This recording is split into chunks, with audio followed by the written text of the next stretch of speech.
Welcome back to Kruznik's Sanctuary, Final Fantasy XIV Endwalker, and the Omega Beyond the Rift storyline. What I believe is to be the conclusion of the Omega storyline. Last episode, we met with Omega again.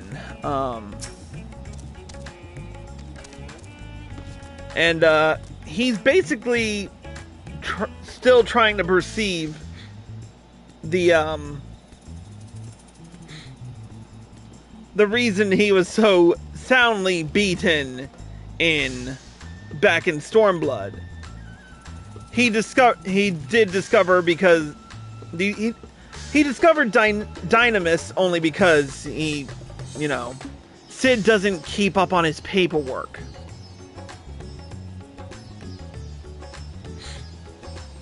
So, our journey took us here to Thavnir, where we asked many individuals regarding the events of the final days. But all his questions just left Omega with, more questions. So where will our journey lead us? Let's find out in this quest. Goodbye.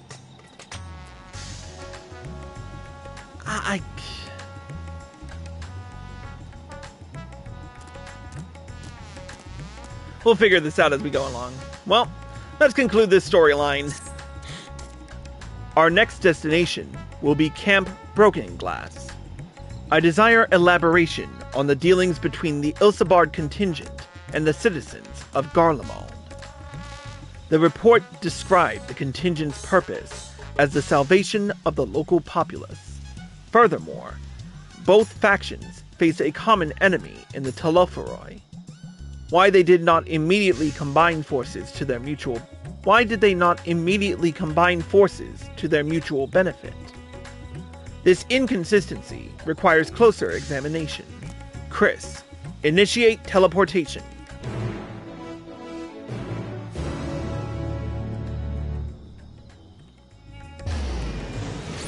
Alright, off to Garlemald.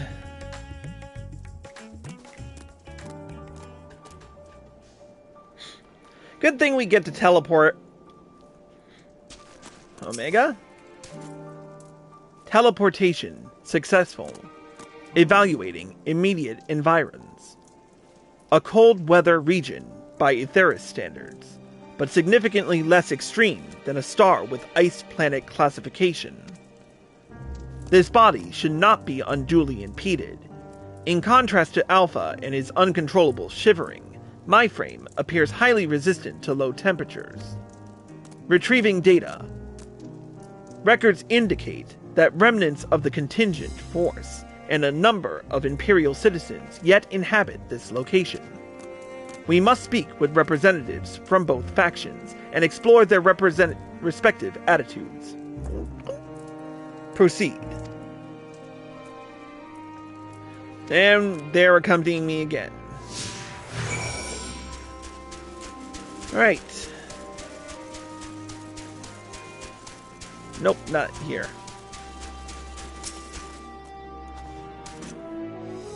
Chris, come to see how things are progressing, have you?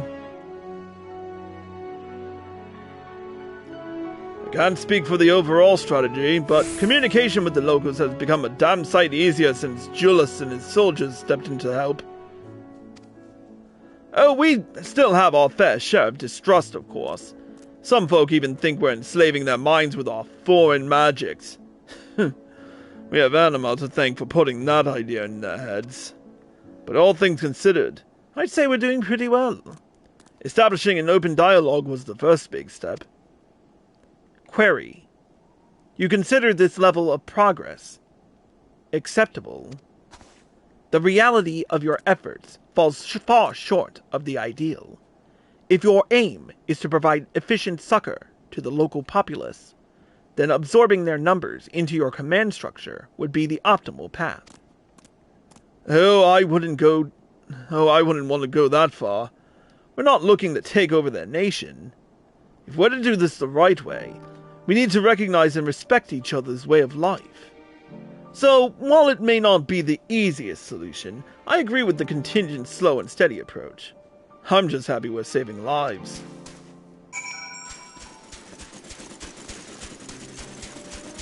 Alright, where's the Imperial Citizen?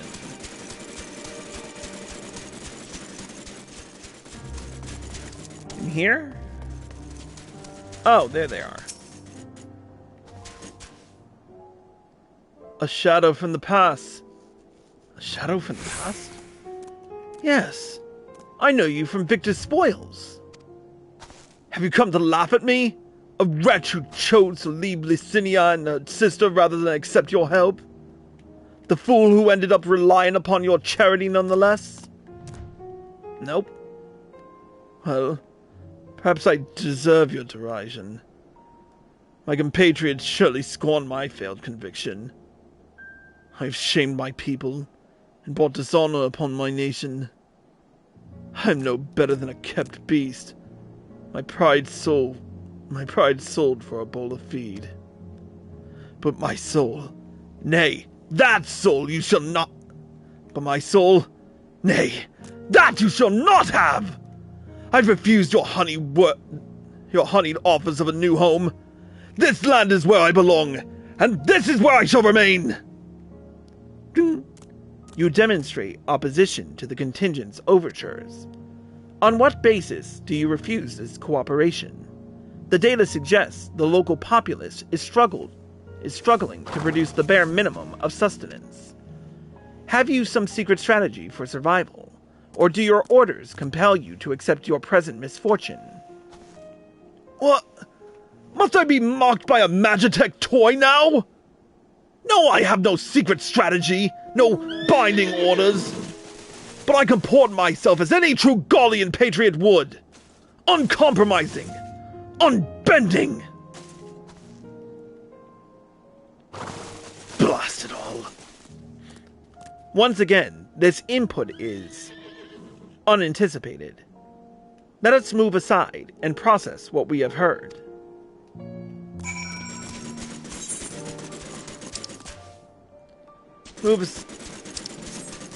I can barely see through all the quest markers in the way.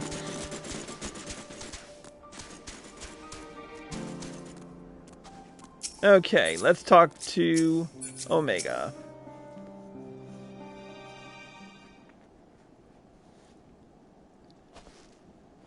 Accessing and analyzing recorded data. Integration complete. I have evaluated this most recent input and made comparisons to our discoveries in Radzatan. Consistent only in their inconsistency, the responses from both contingent member and Imperial citizen were highly irrational. Conversely, any Omicron considering their predicaments would have echoed my assessment exactly. The divergence from self-evident logic is key. Hypothesis. The illogical relationship between would-be saviors and suffering populace is another result of the unpredictable nature of mortal hearts.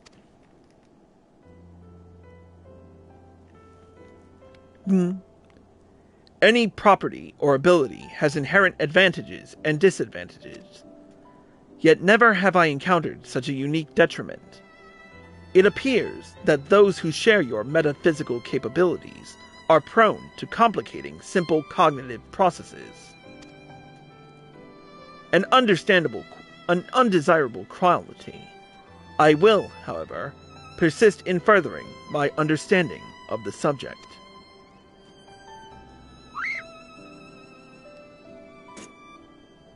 Query. Prior to formulating our next step, I wish to know: who is this Licinia the Imperial mentioned? Well, a poor soul who was misled and ultimately suffered for it. She and her sister died running away from us. Acknowledged. To summarize, insufficient data on foreign culture resulted in inadvisable and ultimately fatal action. I witnessed such self-destructive behavior during the course of our planetary conquests.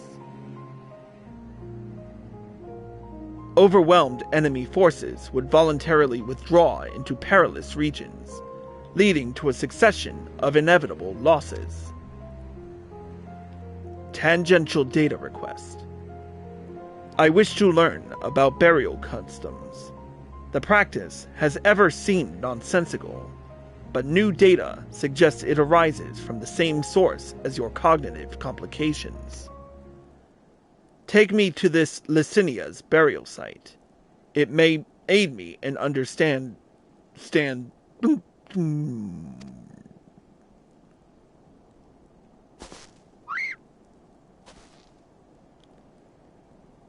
Energy delivery systems compromised.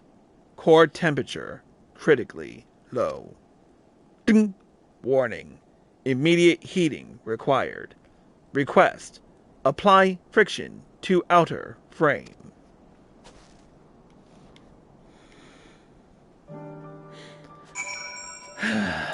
Omega.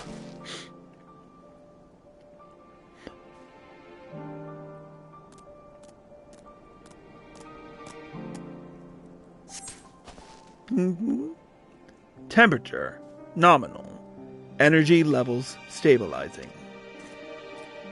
The creators of this model must have experienced impaired cognitive reasoning during the design process.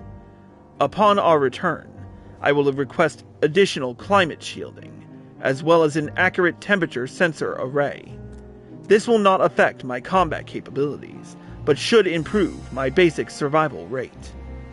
Reconfirming sub-destination. In which direction will we find Victor's spoils?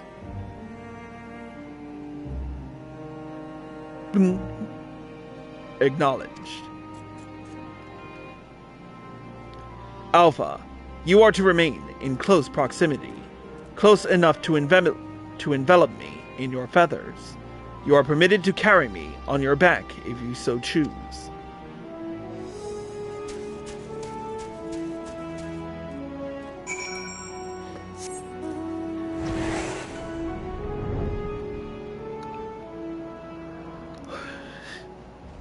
Omega is such a dork.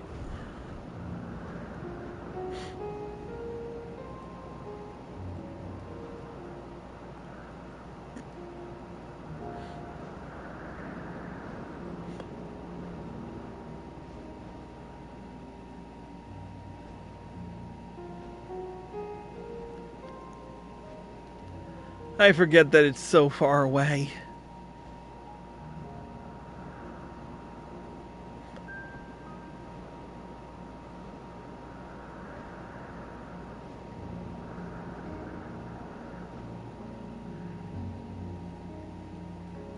And here we are. All right, let's proceed.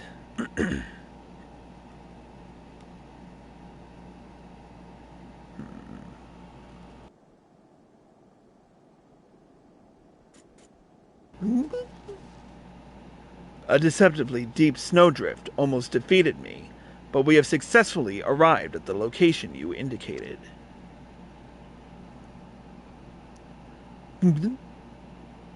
Caution advised.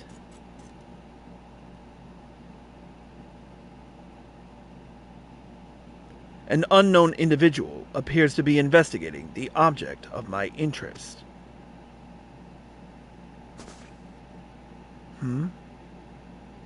You're Eorzea's champion, aren't you? Chris Valentine.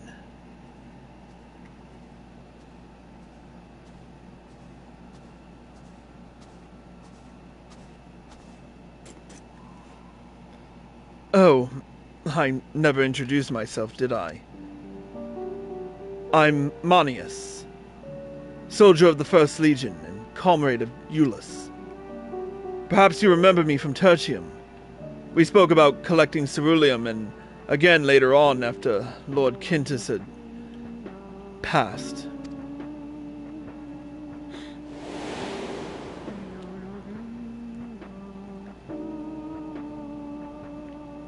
Oh yeah.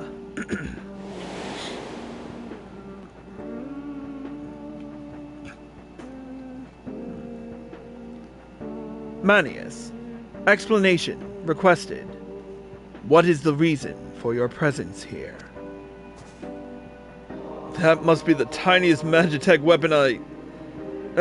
no, it's just an oddly shaped communicator, isn't it? In any case, I have nothing worthy to report.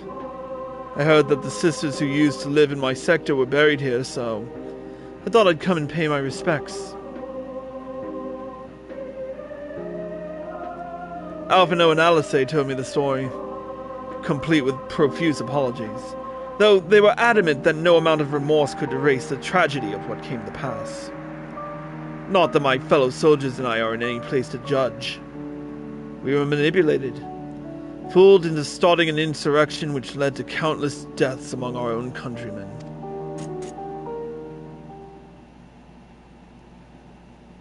Objection. The casualties incurred through your infighting are distinct from those caused by the Ilsabard contingent. To restate, you are justified in seeking restitution from the contingent for causing the deaths of the Licinia and her sister. Retaliation for damages sustained is also a logical progression. Okay, that was... I can deduce two reasons why you did not initiate hostilities with Chris and his allies. 1. You judge your remaining forces too weakened to contend effectively with the contingent. 2. Your emotions are complicating the issue. Tell me, which of these is correct? Well, when you lay it out like that... I'm afraid my answer isn't like to win me any medals, so would you mind keeping this to yourselves?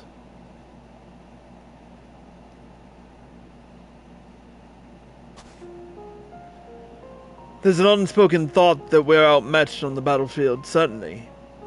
But the real reason I'm not demanding restitution has little to do with weighing the odds. The simple truth is, I'm so caught up with simple survival that I have no strength to spare for past grievances. The same goes for avenging any comrades we have lost, be that my brothers in arms or Lord Quintus himself.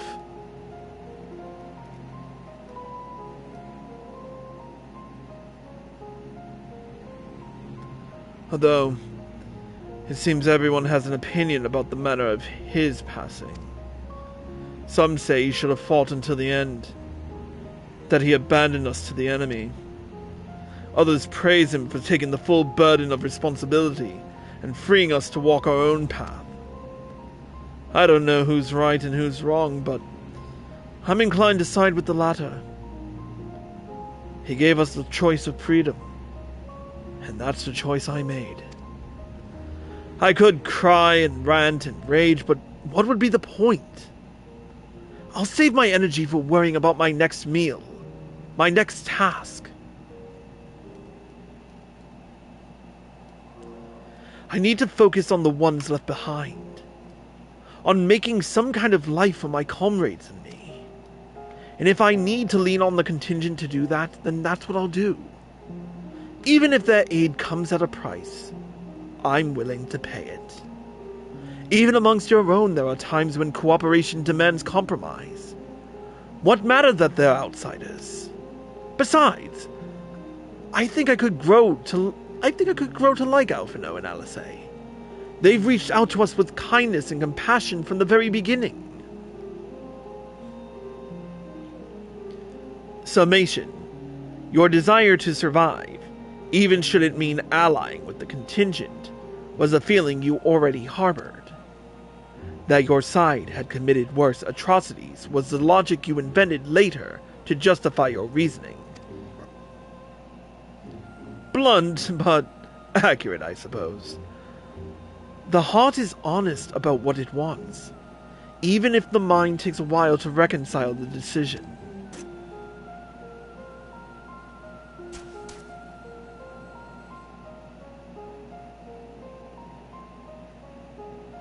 Well, this has been oddly cathartic, but I must return to my duties. There are wild beasts to cull, with watchfires to light, supplies to transport. Even without an emperor, there's no rest for an imperial. Be well, and stay safe.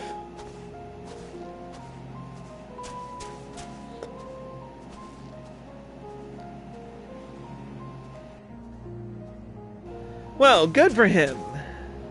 Omega.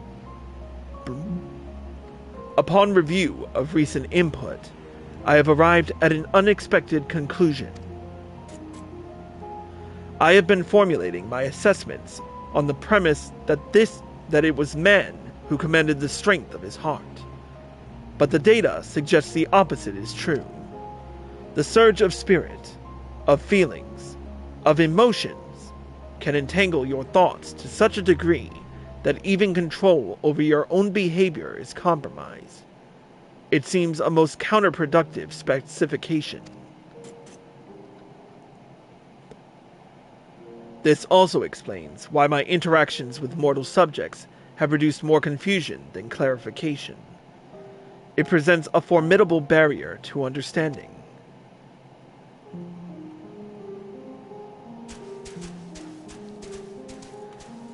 That's a way to put it.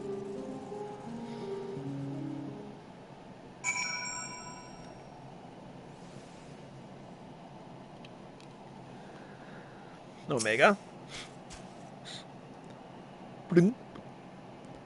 My earlier hypothesis has been borne out. The suboptimal operation being conducted here is the result of emotionally compromised reasoning. I am ready to progress to my third and final query. I would learn more about those referred to as ancients. It is clear that this group was a crucial factor of the final days, but the information contained in the report was insufficient to form an overview. The Loperites are creations of the ancients, and are said to maintain repositories of their knowledge. By my calculations, the base of these moon dwellers will provide the best source of additional data. Teleport us to their burrow, Chris. Preferably before my battery freezes over.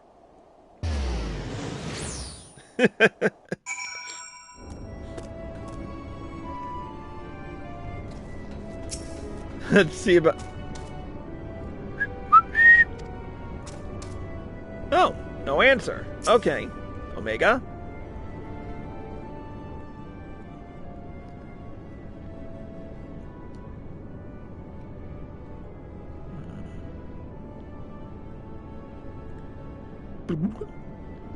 Your teleportation spell was successful. We appear to have arrived at the location described as Bestway's Burrow. An inspection of the technology in use here would give me detailed insight into the ancients and their civilization. This body, however, lacks my previous frame's advanced observational functionality. I will require external assistance.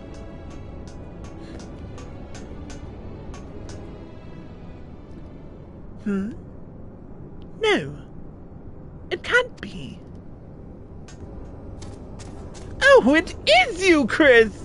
I've missed you so! What's this you brought with you? This soft special vision! We've been outfluffed! Pack up the moon! It's all over! Why bother with burrow building bunnies when you could walk around with this adorable avian engineer? Just bake me into a pie and be done with it! What the fuck? Inspector Inventions? Wait, so you're not done with us? I wasn't truly worried, of course, and I certainly wasn't about to roll myself in dough and dive into Cooking Way's new oven. If a technical breakdown is what you need, then I am your Loperite. As the resident atmospheric regulation expert, I can field any question or query you might care to pose. Acceptable. I will employ this being to guide me around the facilities. Your presence is not mandatory. Even locked within my current chassis, I am still an autonomous construct that has endured hundreds of your life cycles. I am capable of completing this simple objective alone. Have fun!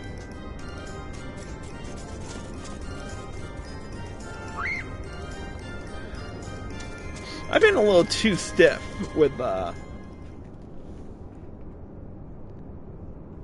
my speech in this one, so I'm going to try to smooth it out before the end.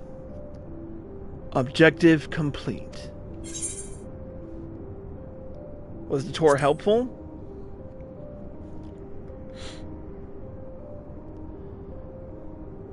Affirmative. I observed a representative cross-section of the Loperit's engineering capabilities.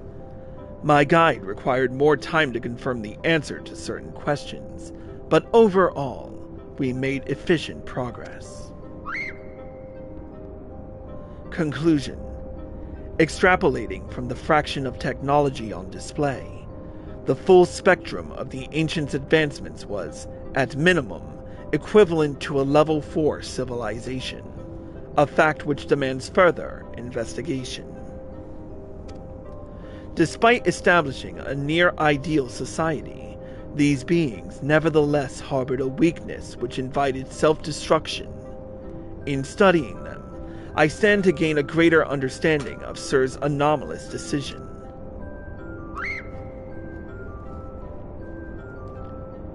Growingway informed me that another type of ancient-made entity exists upon this satellite, the one they call the Watcher. I would speak with him. He's all the way on the other side of the planet.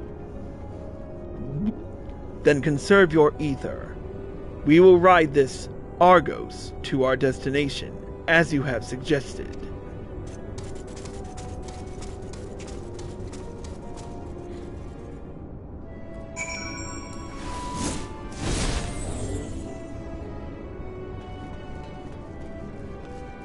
Can I?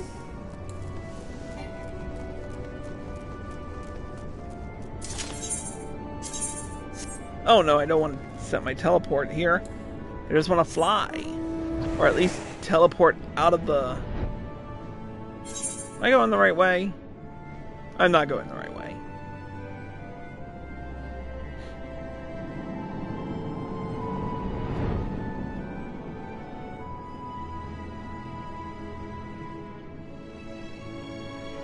Alright.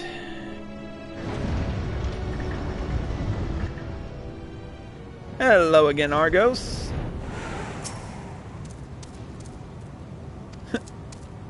Alright. Impedance detected. The creature identified as Argos refuses to acknowledge our presence. Hypothesis. Upon our arrival, Growingway expressed concern that he had been out-fluffed. This suggests the existence of a fluff-based hierarchy. My station in such a system would be predictably low, but Argos is adamant in ignoring even Alpha. Its fluffiness level is impossible to gauge. Argos turns to you with an impassive gaze. It seems you'll need to intervene. Of course.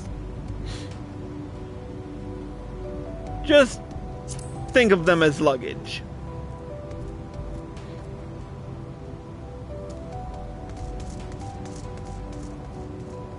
Argos gives an exasperated snort before motioning to his back. It seems you have permission to climb aboard. You have secured the creature's permission? Curious. You must have special understanding in the fluffiness hierarchy. I have allowed myself to become distracted. Let us continue on to the Watcher at once.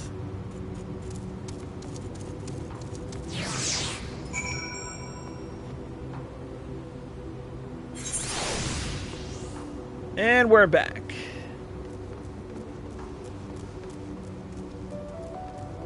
It's been a while since I've been here.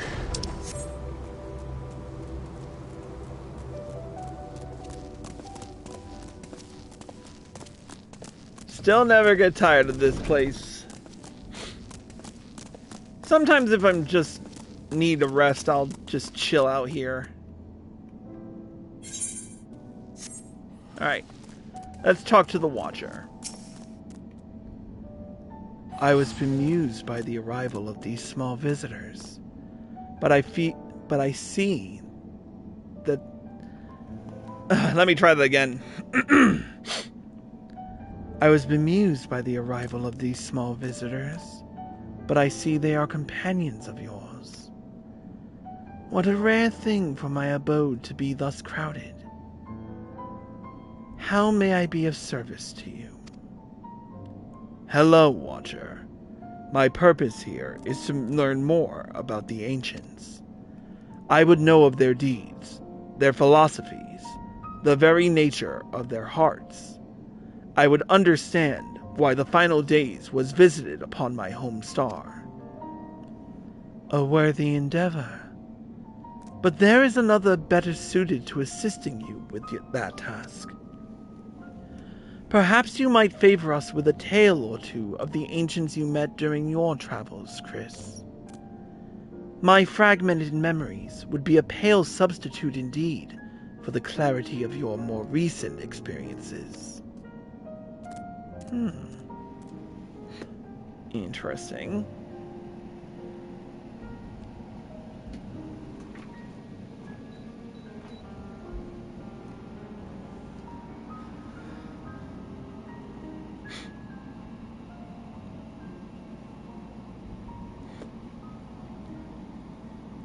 And I'm just giving my heart out there.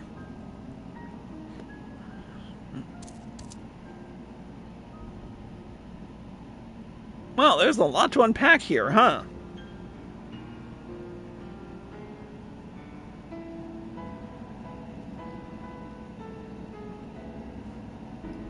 Yes, I can envision every detail. Your meeting with Vana and Emmett Selk in Hythlodaeus. The sorrow and determination of Hermes.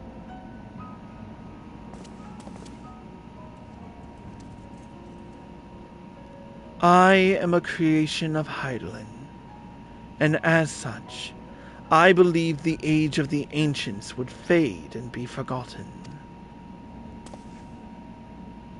Yet, knowing that a memory lives so vividly within you, it brings me great joy. I pray you keep them close to your heart. Of course. At the time of your journey to the past, the one whose essence I embody would have been a scholar at Anida. A shame. Had you reason to go there, perhaps you might have met. As a man of learning, he was firm friends with Vana. They spent long hours trading theories, or debating the laws of the universe. I remember joining her faction as the final days bore down upon us. Yet, of the events surrounding that tragedy, I recall precious little. Hydaelyn wished for the people of your age to decide their own path. Thus I suspect my recollection was limited by design. Yet even she could not cut away one persistent memory. I feel most distinctly his sadness at what was come to pass. That in becoming Hydaelyn's heart, Vana would forever stand apart from the people she so loved.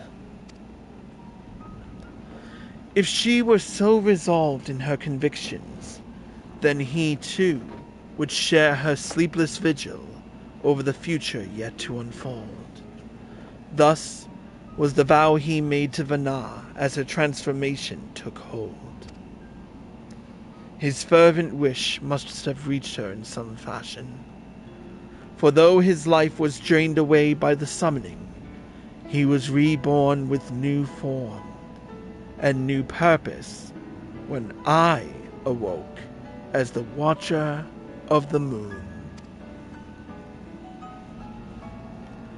And you heard, Chris. You felt. You thought. And in seizing the future for yourselves, have you brought full circle the saga which Vana began. What you accomplished was no divine miracle. It was but the beacon of hope, passed down from one generation to the next. A succession of wishes and prayers, reshaping the star into the world we knew you deserved. You have our deepest gratitude. I thank you not only as myself, but as the man I once was, and on behalf of those who devoted themselves to Vana's vision.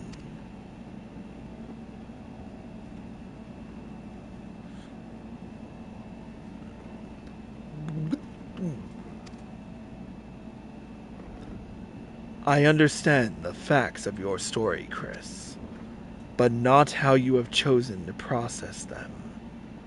On what grounds do you speak of Vana with such fondness? By sundering the world, she ultimately guided your kind to victory, yet in doing so caused irreparable damage to its individual members. The full scale of that act is beyond calculation. It is evident, however, that it resulted in a protracted period of suboptimal existence for Emmett Selk and his brethren. Query: if the survival of your land is the deciding factor in your evaluation, then should you not also admire Hermes and his decision to subject man to a trial, forcing you to change or perish, as was the fate of countless civilizations before you? From my perspective, his determination was similar to that of the Omicron's ancestors, those who first began trading flesh for machine, so that our people might stand against the onslaught of aggression from other races. It was an unprecedented attempt, accompanied by much failure and sacrifice. Their early experiments were crude, primitive. Had they not made those first advances, however, we would have remained vulnerable to our environment. The violence would have utterly consumed us. And what of Emmett Selk himself? Judging by your retelling, he was a benevolent ally, saddled with tragic fate. Yet I remember the years when my instruments fed me data from events across the entire star. During that time, I witnessed his Asians engineer multiple instances of cataclysmic strife. These calamities, as you know them, were responsible for planet-wide destruction. A man whose endgame relied upon the extinction of all modern mortals must, by definition, be your worst enemy. At a time, maybe. I require an answer. As a being of heart and soul, how do you classify each of these pivotal figures? From your perspective, which of them was most justified in their actions?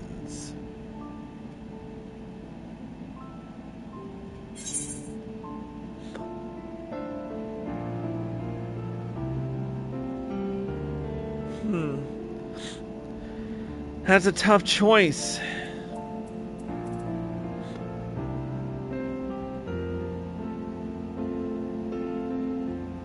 They were all justified, in their own way.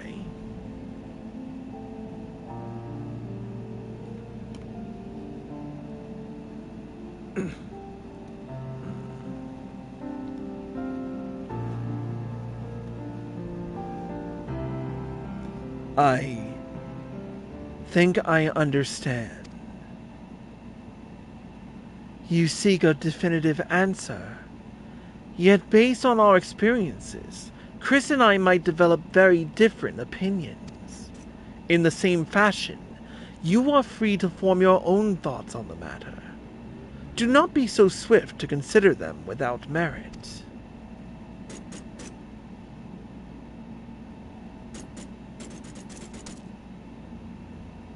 I do not have my own thoughts on the matter. I assess each situation with the same logic pathways available to every Omicron. Even if 1,000 Omicrons were asked to analyze the same event, they would all return the same result, regardless of individual experience. There is no strength to be found in fractured reasoning. Nonetheless, I find your input valuable, recording data alongside interview results. This concludes my investigation into the incomplete elements of the final day's report. I will reanalyze the accumulated information and examine the factors which led to Sir's incomprehensible decision. Let us return to Thomazane.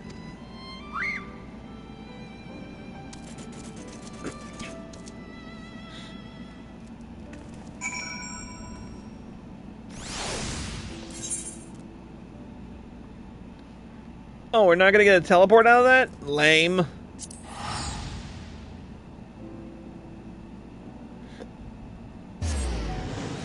Alright.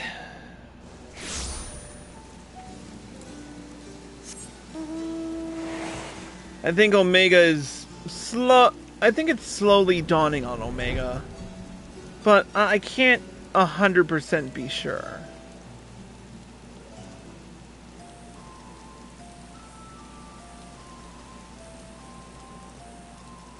We'll see in just a moment, won't we?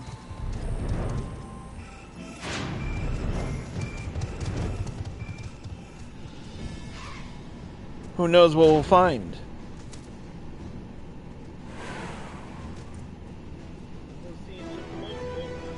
Alright.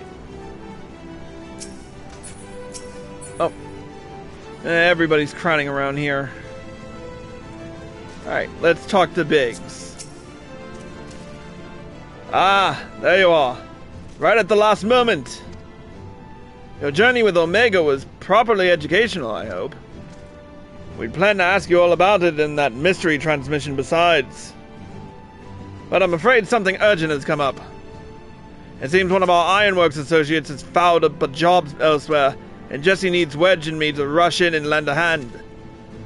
There's an airship already waiting for us out in the harbor, in fact. Do you think you could escort us over there and talk as we walk? Acceptable. I am fully capable of speech during ambulation. I figured it might be. Right, let's get a move on then.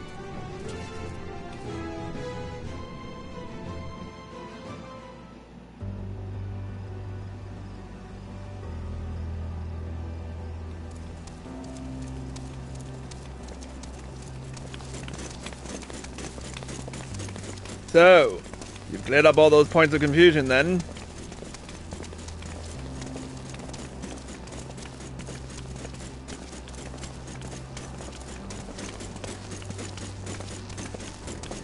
I had mistakenly classified your intangible heart as an ability of some kind.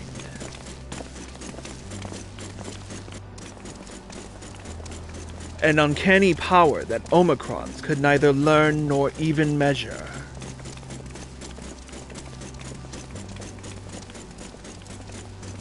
Even now, its full nature yet eludes my comprehension.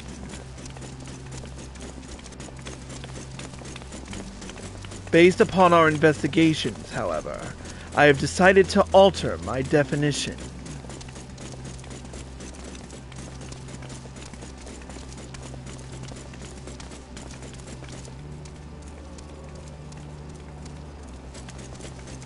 A phenomenon which influences one's interpretation of reality.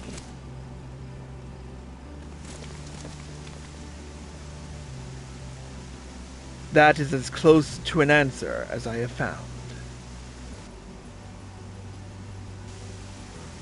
Accordingly, Sir's actions upon meeting Medion strongly indicate the presence of a heart. Sir did not follow routine logic, but formulated an independent assessment based upon the reality it perceived. It felt that the best recourse for the Omicrons was to cease their expansion and terminate all functions.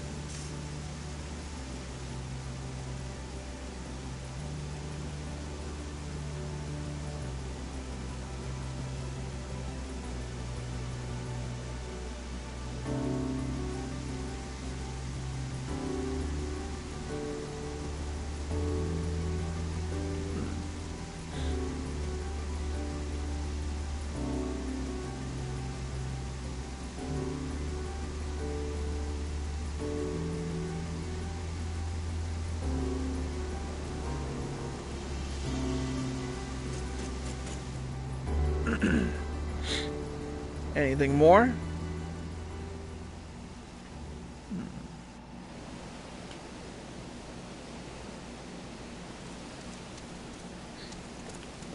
Well, here's our ship. Aye, we need to be going. But first, I'll hold you to your bargain, Omega. It's time you told us what was in that transmission from the flight logs. Acknowledged. I will uphold the terms of our agreement. The recording salvaged from the Ragnarok was a simple one.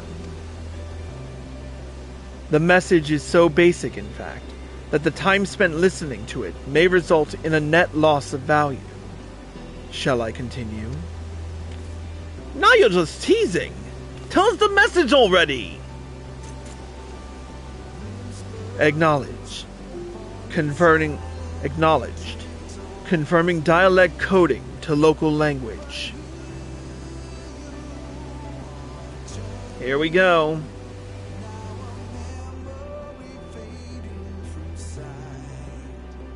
To whomever receives this message out there in the vast reaches of the cosmos. To someone, I hope, who looks up at the stars with the same wistful gaze as mine.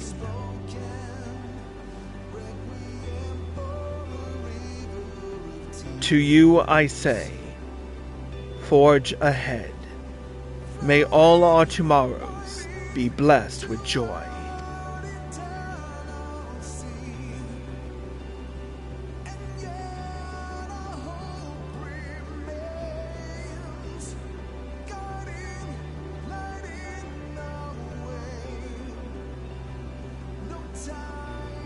Yeah, definitely a way to end it.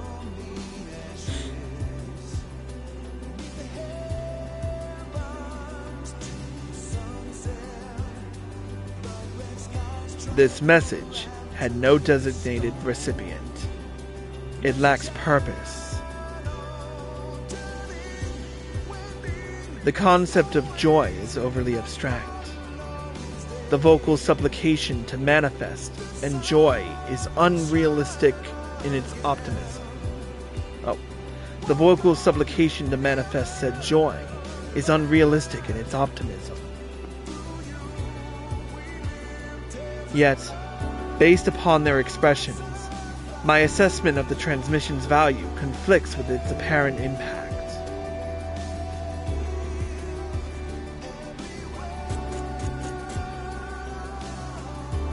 And still, I fail to understand you, sir. Your heart still confuses me.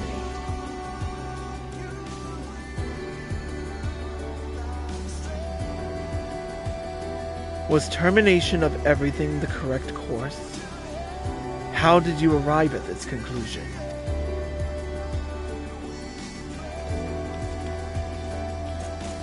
It defies all my attempts at reasoning. But I was designed to evolve. If I continue to learn, the probability that I eventually comprehend this phenomenon is greater than 0. So, I will put the dilemma of your decision aside for now.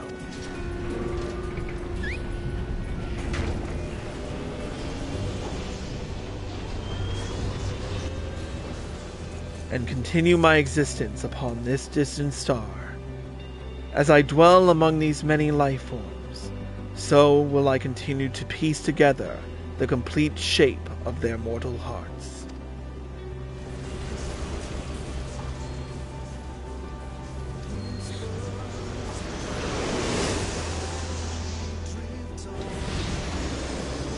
I must document their progress.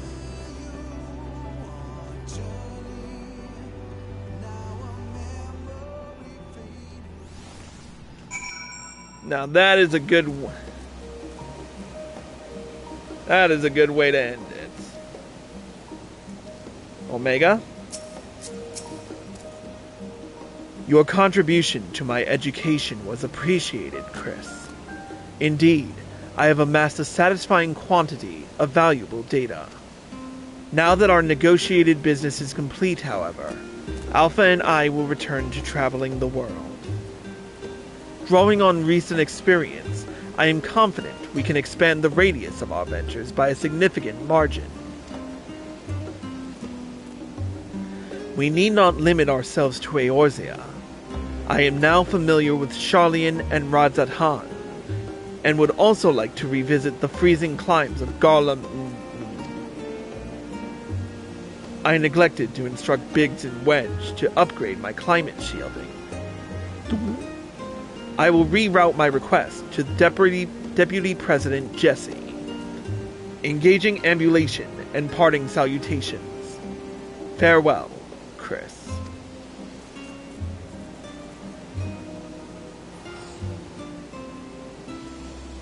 Alpha gives a vigorous shake and draws forth a scrap of paper from under his wing.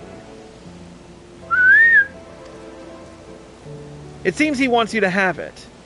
Perhaps this is his way of thanking you.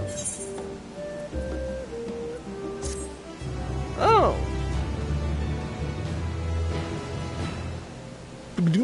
Swiftly, Alpha. The road is long, and we have barely begun our journey.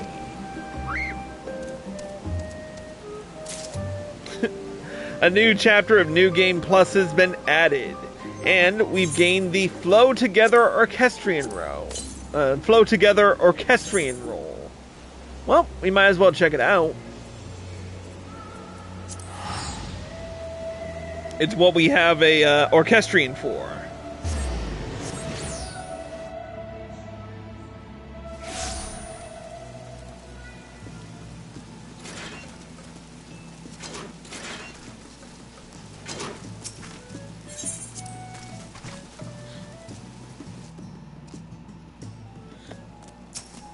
All right, let's hear this song. Flow Together, where is it? Oh, why am I doing it this way? There it is. Oh, okay.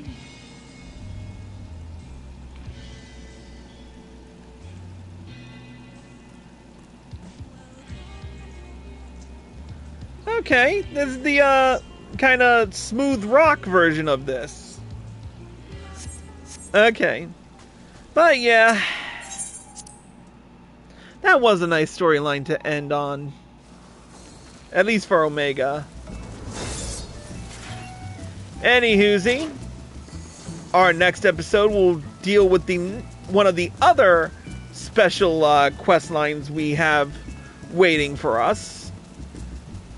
And we will be returning to Sharlayan, well, right now, but, you know, we'll be doing this in the quest in the next episode.